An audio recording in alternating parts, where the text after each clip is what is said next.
All right, ladies and gentlemen, we're back here with the Kings of the Storm. Number 5, the weekly, has returned. And with that, of course, the FourCourtJester and the Kevin Naki, the dream team, the Tastosis, as we were once called.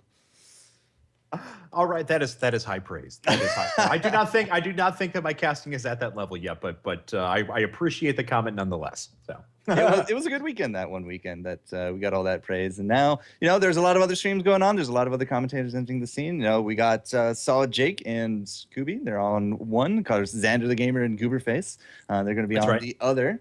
They're probably collecting a lot of data for their Heroes Rewind, which you guys should be following and watching here on Twitch TV. A lot of hero stuff coming up and a lot of games to be played, like this next one. Game number 2 of Evil Geniuses and Wildfire with EG up 1-0. I think that the bans have actually started, sir.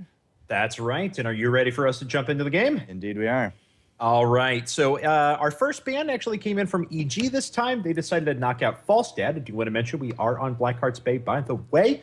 Okay. And then right back, ESV Wildfire. They're banning Abathur again. 2 games in a row. Well, the Abathur is still, in some people's eyes, ban-worthy. He's still a pain to deal with in terms of just, pushing. Yes, Promote was nerfed. Yes, people are going stab build. Yes, you also have the delay on his ultimate. The ultimate timer no longer starts after it's cast. It starts as soon as the clone dies or expires, which means less clones, means less pressure, means less promoting. Still, people have played him to great effect in the Europe, and people are also taking note of that here. So we're going to not have him. Who's our first pick, sir? Our first pick from EG is Tychus. Now, this is kind of a default pick for them. Tassadar, we have seen much less of him. We did see him in the first set. Usually, if Tassadar was up prior to this, Idra would he'd start hyperventilating a little bit. He'd start breathing heavily, and then he would instantly lock in on Tassadar. That's kind of just been the way EG's played lately. But with his nerfs, they're going away from him. The second favorite hero of Idra was definitely Tychus. And that's who he would end up playing if Tassadar wasn't available. So they end up grabbing him. He's still the best sustained damage dealer in the game. No real changes to him, and he looks great. Back on Wildfire's side, they go into Arthas and Uther. Arthas Uther is a long-time power combo. Not only do you have extreme amount of tankiness between the Paladin and his protege turned killer, but a lot of control. We got stuns for the Uther. We got a lot of slows and roots coming out there for the Arthas. The Arthas has a lot of self-healing. Uther, of course, deals a lot of healing overall. It's a very powerhouse front line, and this is the first time we're going to see it today because Arthas has been banned repeatedly in our last few games. You're correct, and Arthas did not take that big of a hit in the in the patches or anything like that. He has a little bit more mana use off of his Frozen Tempest, but that's it. Yeah, went up 5 a second or so? Less than that, only 2 a second. Yeah, so I actually played a few games with him yesterday.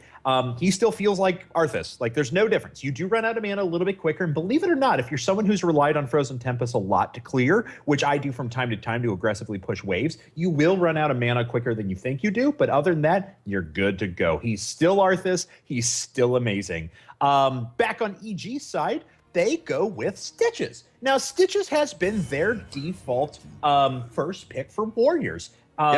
It's actually been that way even a little bit before the patch too. They were really relying on Stitches and liked him a lot. He's been a character who's seen a lot more play recently. I was always on the fence about him just because the whole no escape thing, but he's been turning my opinion around. The amount of disruption and damage he can do, pretty awesome.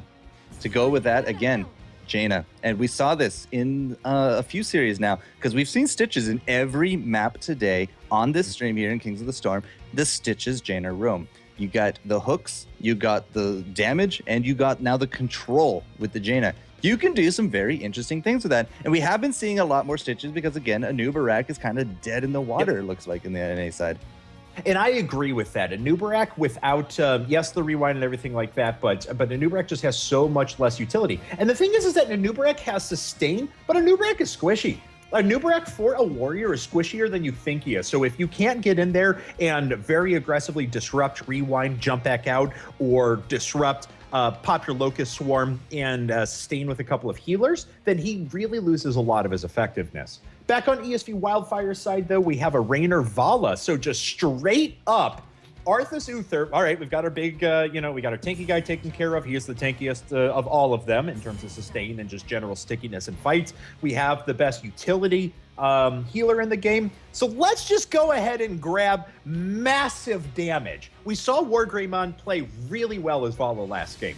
Through about 3/4 of the game, he was on point with his positioning, and it was awesome.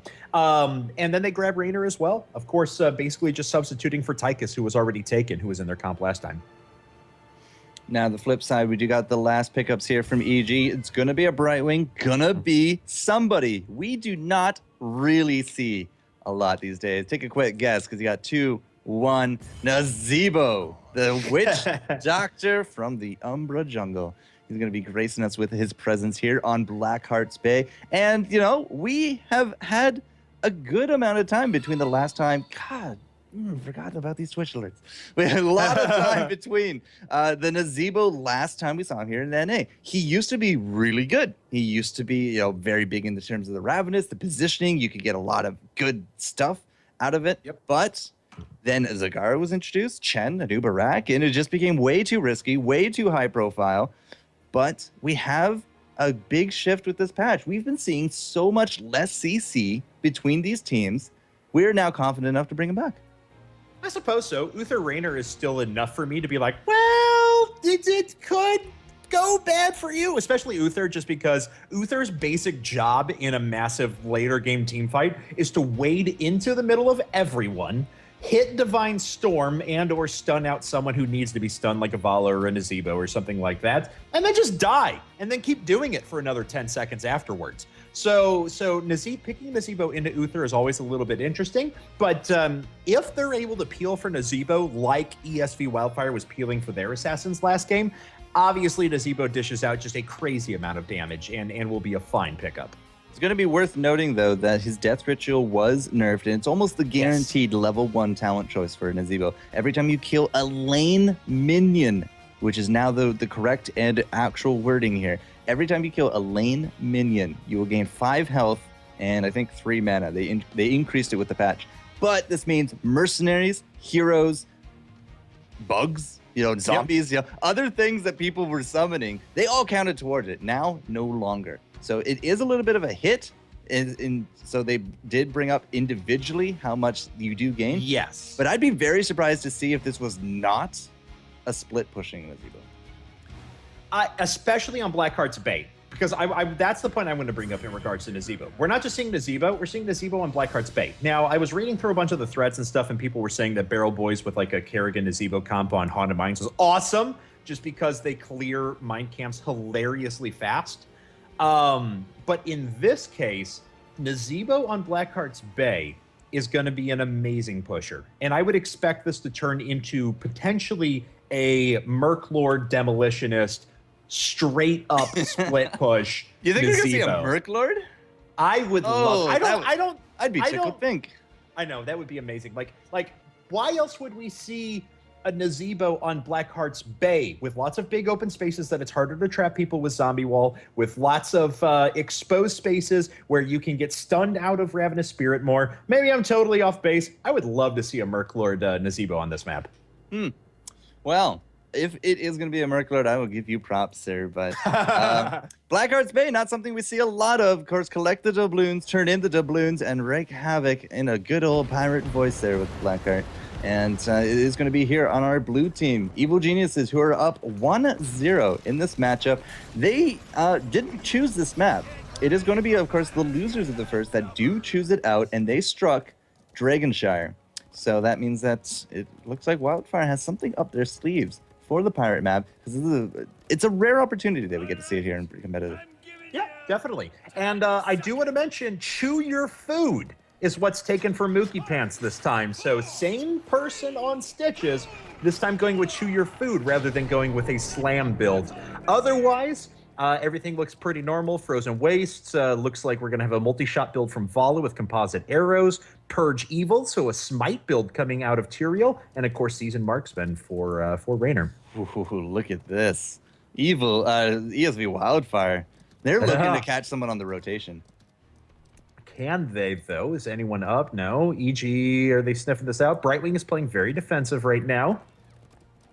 See if they can catch anyone out. And it looks like they're starting to use this now. EG is just like, are they up here? Are they over here? No, it's going to be the rotation up from the bottom chest. As I said, they were looking for somebody to catch on the rotation. Of course, there wasn't anybody. Usually it's a big rush up to the smiley face, up to the watchtower. But still, they're also giving up a lane of experience. And but they're going to get it with the positioning here on these coins. That coins are just coming out like crazy. I know. That's the quickest I've ever seen a chest go down. That's nuts how much damage was put on that.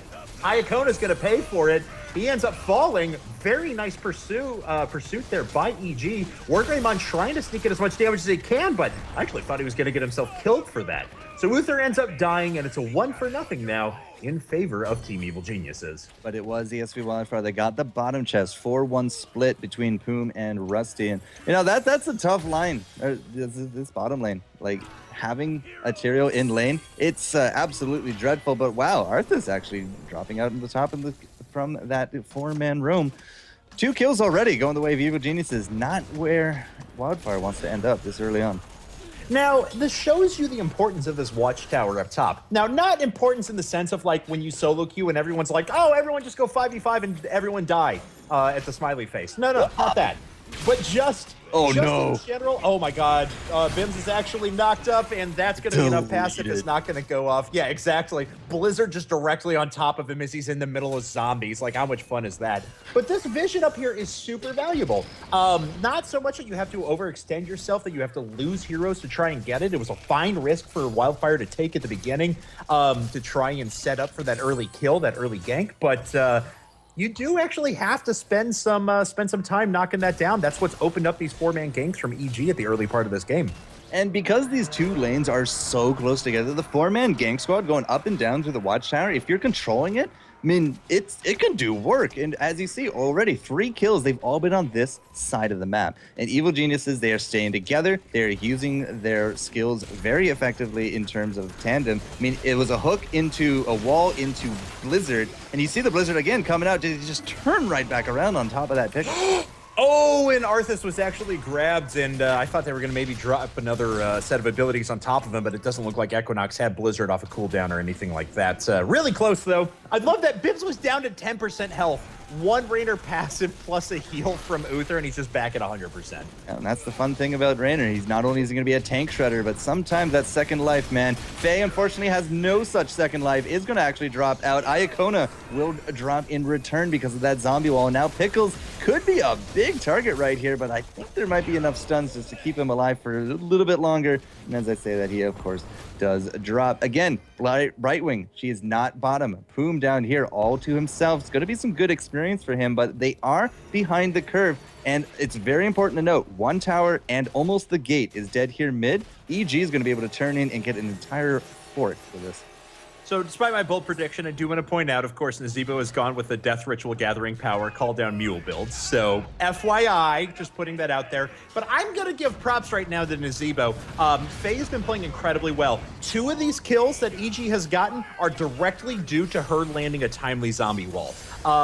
Catching Uther under tower, and catching Raynor and deleting him out before. There were 2 kills that are completely due to Nazeebo right now, and Faye is playing incredibly well. Her positioning is good. She's not getting herself caught out all that much, she does have 1 death, but that's it. She's playing really well.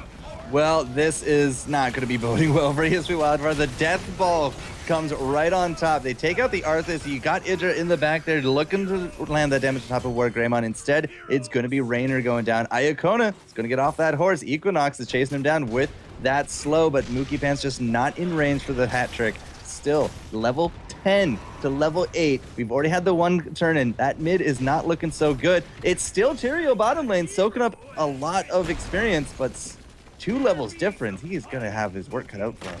Now, EG is playing incredibly well. In direct contrast to the beginning of last game where Wildfire was kind of bullying EG around, not happening now. EG is playing great. They're coordinated as a team. They're traveling together. Even with Tyrael basically split pushing down bot and picking up a lot of experience, it doesn't matter. He has a lot of coins, so certainly he'll want to make sure he doesn't get caught out. But other than that, EG is completely dominating this map so far. And they're looking for their own turn in here. It's not going to be quite 12. In fact, that might be the only 5 to the name. As I say that, Jaina has apparently accumulated 4 over the course of everything. 9 on Poom and 4 more on Pickles. So we do have enough for a turn-in on at least Wildfire's side. Not quite ready to go there for EG, but Faye, she's back in the game. Idra's down here with Mookie Pants. They're going for these bruisers, not these knights. Who calls these knights anymore? I know, yeah. I've just been reading some of the new ones that have popped up and stuff like that. So, bruiser cam. All right, well, sounds kind of intense. All right, so bruisers are taken. And it looks like Wildfire is actually trying to run away. They're actually just running away from Equinox. If they had turned around and just nuked him, they may have been able to kill him, but unfortunately not. Pickles ends up dying for it, though, going way too hard as Arthas. Nazebo at the back. Once again, Faye in perfect position, and Ravenous Spirit takes down Raynor on the way out. And a big 2-for-0 for EG. They're going to take yet another bruiser camp here up top. Well, they got the map positioning, they got the level positioning. We still can't really commit to a lot of fights here on Wildfire because they don't have their heroics. It is 9-11, and now that they're losing out a lot of these merc camps, they're going to be losing out even more map control, but it's also equally dangerous because Equinox, 7 coins. They're actually going to turn this in. They've taken down the gate top. That's going to be another fort in their name. Yeah, absolutely. This is a pretty disastrous position for Wildfire right now. Okay, so what are their ways to come back into this? They need to pick someone off and push an objective, but unfortunately, because they just lost their own knights, their only objective that they can really take is boss, and even with a kill right now, I don't think they'd be able to grab it. Yeah, it's actually a really good time to go take a boss because top is about to drop. We're going to have some cannons on top of this bottom lane, and there's nothing really to push out through the bottom either. Really, actually would have liked to see EG go up and look for that boss, but instead it's going to be this 5-on-5 bottom. Boom goes in with the Judgment. Idra immediately pops out that Odin, but you see Rusty in the back with Mookie Pants. That Emerald Wind did work. It has split up the teams left and right, but it is actually going to be the death of the Fairy Dragon. Bims gets a last-minute heal. Is not going to drop quite yet, but Mookie Pants is in hot pursuit. That was almost the hat trick, and now the quad, as it's going to be Iacona, the only one to get out of this team fight. They took down the Brightwing, but they lost everything else for it, including this fort. Yeah, I mean, I see what their idea was. All right, hit 10. Let's see if we can pick off Raynor. If we do that, sustain damage is down, and maybe we can defend this fort, or maybe we can do something. But unfortunately, they just weren't able to follow up with any damage. Poom jumped way out ahead of the rest of his folks, and no one was able to catch up to him. So he was kind of a man without a home. He died basically before everyone else caught up to him. And that was that. And now we have a 3-level advantage for EG. They're depositing once again right now. This is going to be another fort down. Let's see here. Oh, never mind. That one down bot had already died. Yep. So never mind. This is just more damage done straight to these keeps. And because, again, the change on this map and the change to towers, this is actually going to be yielding, again, another net increase in experience. 650 experience per tower, and it's guaranteed to take out 2 of them right here. That actually might be level 15 right then and there. And we're 8 minutes into this game, Kevin. Yeah, like we said, I mean, Blackheart's Bay, some people have been saying some things about this map. We'll put it that way. Oh, my God. Oh, no. Team Ghost is down a ghost now. Iacona, you're so dead. And Uther falls, and now, unfortunately, there's just no ability for ESV to contest. So they're going to run away. EG's like, all right, well, just want to get a boss? All right, let's go get a boss. And they're going to be able to do this for free. Now the flip side, though, we have no coins, so there's no flip side. The ESV Wildfire, they're going for it. It's like, they got coins. All right, cool. They're going to turn in. Nope, that was just a dream. Boom and Wargreymon do split up. They're going to go grab one set of Giants, Pickles and Bins the other. So, hey, best of a bad situation. They will be able to clean up both the Giant camps, but still, 15-12. It's that talent tier advantage is about to kick in again here for Idra and crew. And, the way that this map is going, we might see it end sooner rather than later. And I want to give, once again, I'm giving Faye a big shout out right now as Nazebo. Look at all of these, now that there are mercs pushing across, it's going to go down soon, but look at all of the gates. No damage taken to them except one tower has fallen. That mule has been healing everything up this entire game. Faye is playing with great awareness right now. So EG's making a huge push on this top keep. And there's really, as long as they don't pull a reverse Wildfire here and super dive unnecessarily, they're gonna be okay. And Iacona gets pulled in again. Team Ghost is going to be Ghost pretty quick. Jaina does get stun locked up, and she's going to die for it. This has actually been a pretty good fight so far, managed by Wildfire. They were able to grab 2 kills for 2, but they just don't have the levels, and they don't have the power to stand in this fight long term. So they lose 4. They're going to lose Mr. Pickles here off to the side as well. At least they should. It shouldn't be that hard to catch up. There they go. And they finally get him, and it's a 5 for 2. Like how you second-guessed yourself, Brad. I was like, come on, guys, just go kill him. So, yeah. 5 for 2.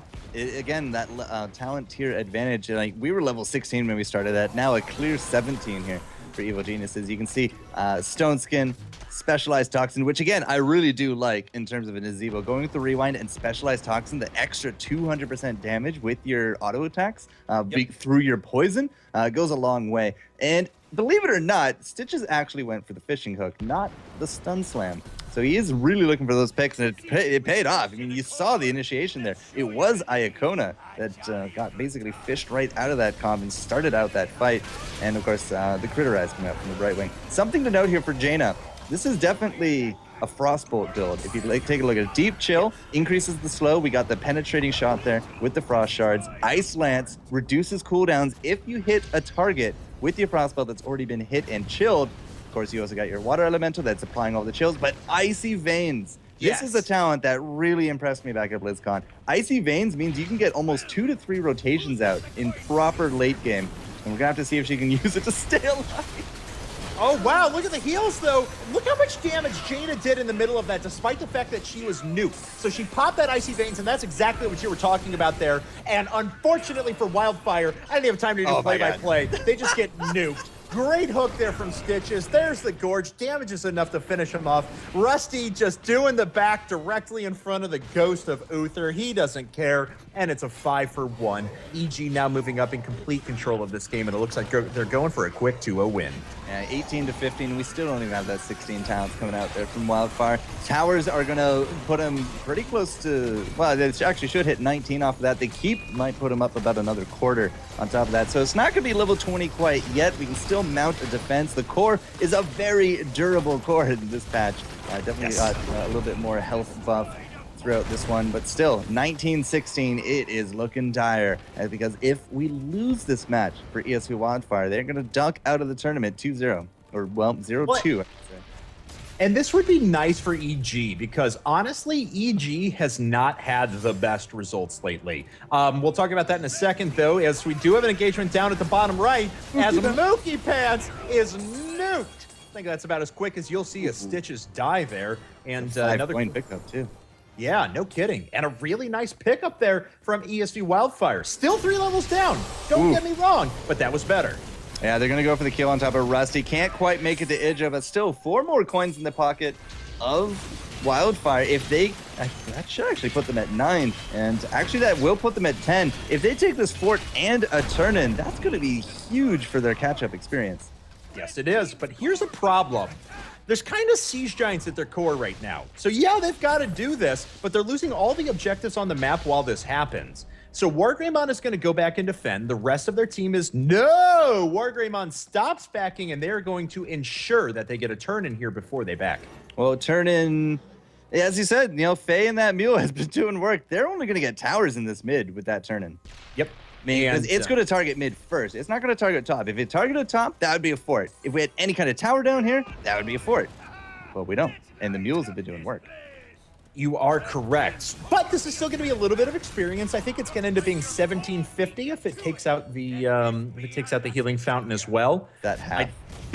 Yeah, something like that. 1750. Never heard it like that before. Let's see. So I was just trying to add up the total experience they would get from this shot. So that's 1,200. Oh, never mind. The healing fountain doesn't provide anything. It's just a turret. So 1,200 experience from the first one. It's 1,950 for 3 turrets on the keys. All right. See, this is my stuff. This is what I did for StarCraft. I figured out all these little random ass number values and things like that, so they're easy to call up later on. Just got to figure it out now. But so keeps will give 1,950 experience for 3 turrets if you're curious. A fort will give 1,200.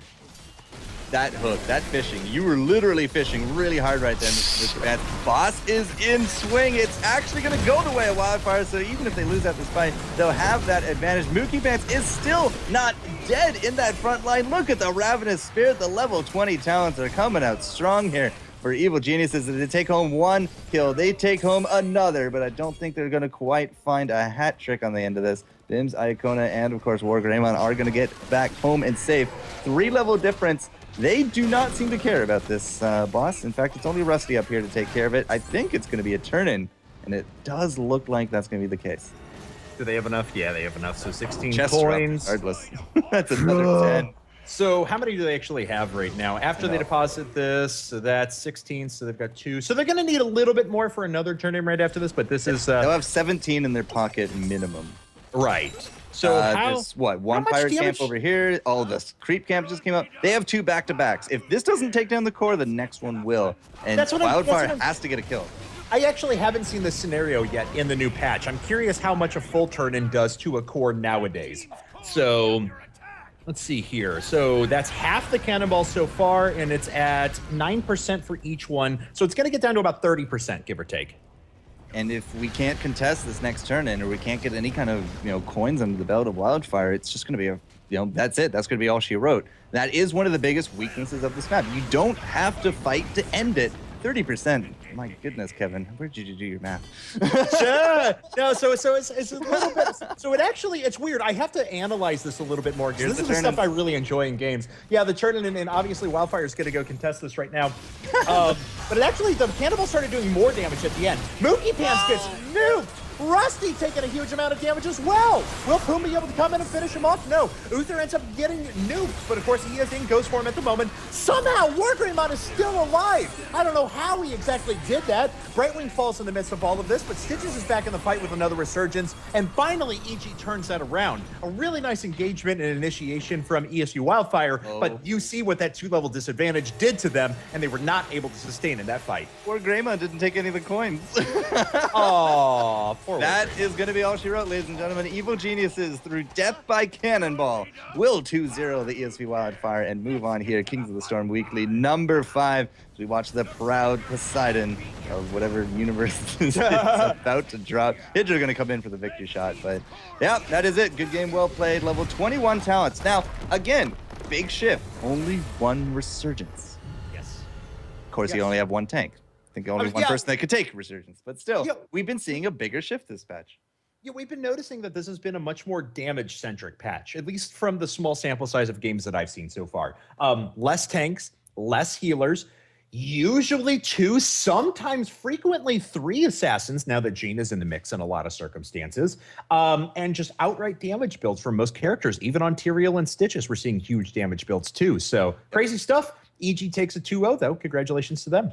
They do, yeah. And, Blackheart's Bay was not their pick. It was the pick of Wildfire. And, at that very beginning, I was like, maybe they have something up their sleeve. They had a really interesting level 1. They were looking for the rotation. They're looking to pick off someone early. But they didn't work. They left Tyrael in their lane a little bit too long, perhaps. He got some coins, was able to never capitalize on them because they never had map control. Yep. And, this is, again, something that we are seeing more and more discussion on because of the change to towers. Is Blackheart's Bay broken? Well, we'll find out. I say Wildfire had their opportunities, though. They messed up on a couple of fights. They tried to engage too hard when they felt desperate, but you can clearly see that once they gained enough power, they were able to make pickoffs at the end, and maybe just a bit more defensive play would have really benefited them there. All right, well, that is our second set. We already know, just to catch everyone up as well, Cloud9 Maelstrom did 2-0 Clairvoyant Gaming. Want to point that out. Evil Genius is now 2-0 over Wildfire. So EG is waiting on the winner of Cloud9 Vortex and Symbiote. And Cloud9 Maelstrom is waiting on the winner of Glorious and Tempest. So we are guaranteed one more best of 3 here on this stream. Which one will it be? Not entirely too sure, but we have to actually do the 5th and the 5th. 1, 2, 3. Yeah, the 5th and 6th place match. Yes. So it's kind of not on the brackets which one we get, but just based upon this, the loser of Symbiote and Cloud will go on against Wildfire.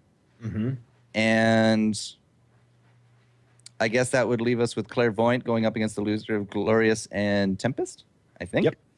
So we're probably going to get one of those. Very likely. Sure.